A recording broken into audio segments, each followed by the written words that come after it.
Hello everyone, I'm Greg Freeland. With all the violence, mayhem, and pandemonium that you see on a daily basis, it's really good to see stories like this that can end the year. Let's take a look. And a guy who was right there next to me, 10, 15 feet away, turned around and yelled at me. He's like, "Hey man, that boat just flipped."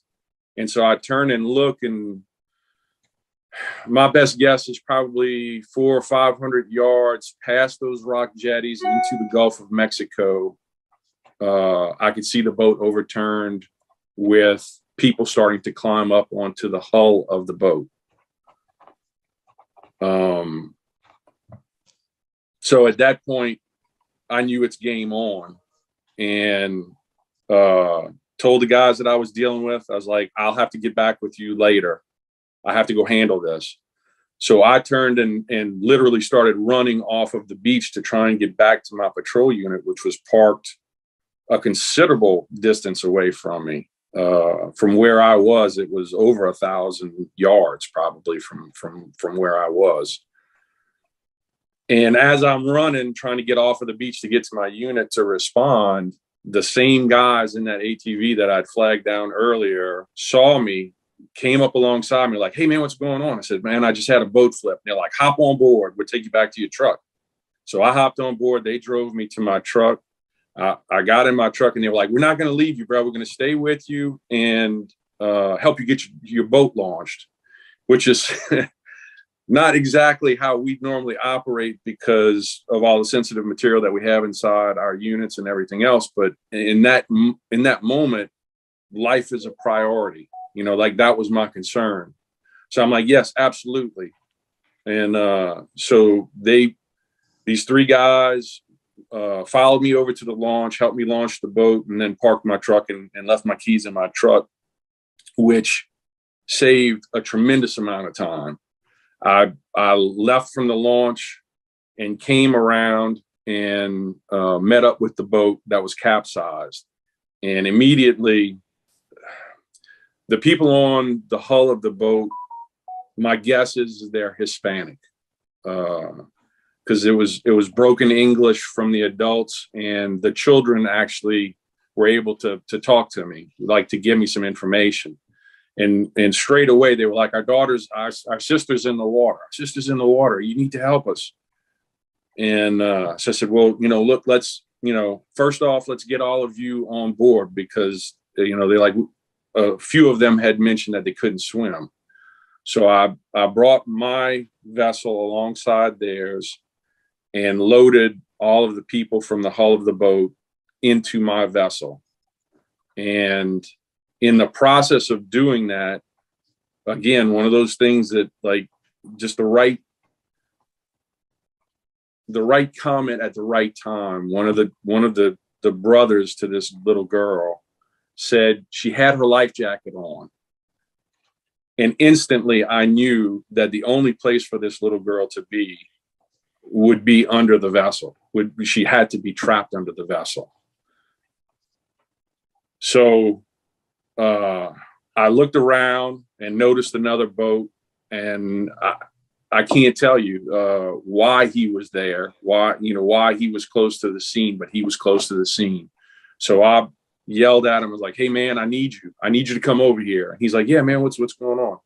So I told him, I said, "I need you to hold my enforcement unit next to this capsized vessel.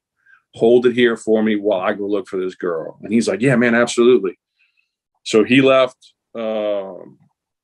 his passenger on board his boat and climbed on board mine and maintained control of the family. Was inconsolable. Like it was a extremely high stress situation. And they just shut down, which happens to people. And I'm not knocking the family. It's your loved one that's in the water.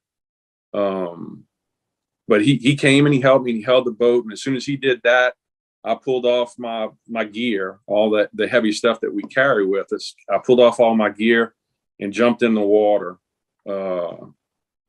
and started trying to feel my way around the boat to see if I could try and locate her. I realized that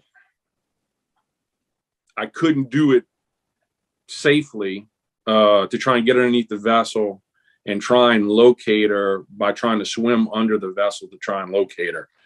And again, the thought just came into my head: start using your legs, stretch out underneath the vessel, and start just feeling with your legs, because you got a greater reach with your legs without having to jeopardize yourself to try and locate her.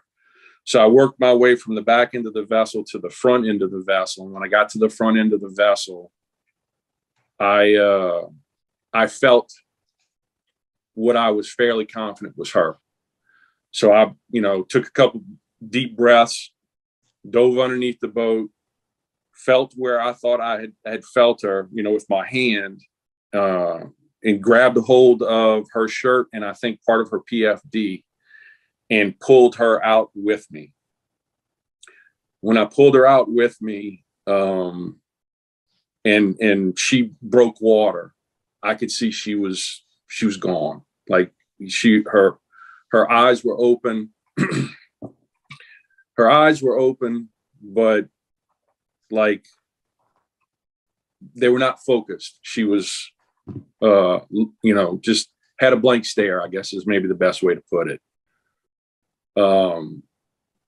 So when I got her clear of the water, the gentleman that was helping me out on my boat hopped onto the hull of the boat, came and grabbed her from me and brought her back to the enforcement vessel. And they took off her PFD, but didn't start CPR or anything. So I swam around to the back end of my vessel, reboarded my vessel, saw that they were not doing CPR with her, and I was like, give her to me. Like, you give her to me. So he handed her up, and I grabbed her and put her on the back deck where I could access her, and immediately started CPR. And after the second round of breaths that I gave her, she was a small child, so just small for her. She was small, I guess. I don't want to say for her size or anything like that, but she's not a large girl. And I was able to like fully encapsulate both her mouth and her nose to get a really good seal to give her a breath. So when I gave her the second round of breaths, I saw the blank stare correct itself. Like I saw her eye come back into focus, and I thought, oh my God, I've got pulse. And so I felt for a carotid pulse, but couldn't get anything off of her, and put my hand on her chest, and you could just feel her heart just going a million miles a minute, like just pounding away. And I kept my hand on her chest for a few minutes and felt it rise, felt the breath come in. And I was like, okay, we have her stabilized.